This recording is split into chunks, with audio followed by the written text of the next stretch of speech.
Good afternoon, this is Troy Moldy with the Pride Group, and I'm here with Jeremy Peterson with Remax Results, and today we're going to be covering 203B lending values on HUD-owned properties.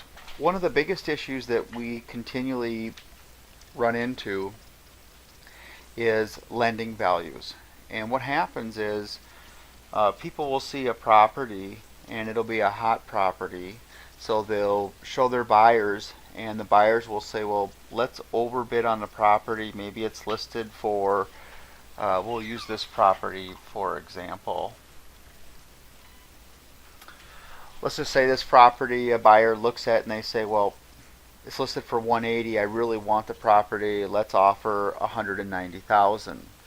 And the buyer is using FHA financing. And I'm only talking about FHA financing. It's not conventional or any other type of financing is not applicable. So only for FHA. What will happen is they'll submit their bid for 190,000 and then they'll get their offer accepted. They'll get the email. They'll all be excited.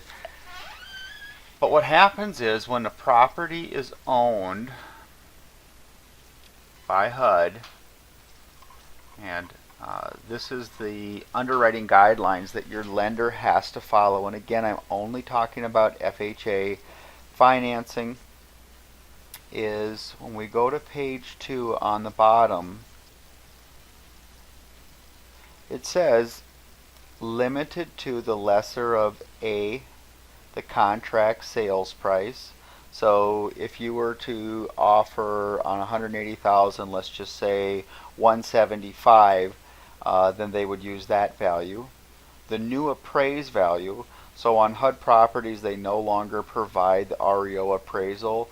What will happen is once your offer is accepted, you'll be getting a new appraisal, and that new appraised value or initial list price. So if there was a price reduction on a property, they're not talking about the reduced price, they're talking about the initial list price. And then the kicker here is whichever's less of these three.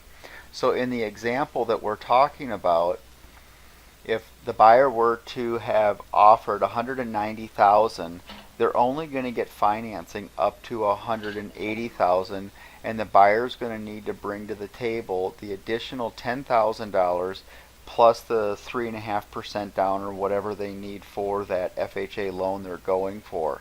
And most of the time the buyers don't have it and they have to rescind their bid.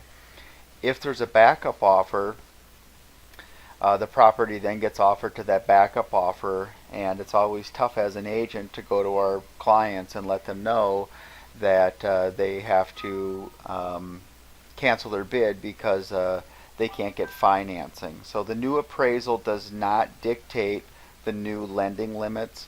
And if you want to see this or Google it or what have you, it's mortgagee letter right here. Oops, come on.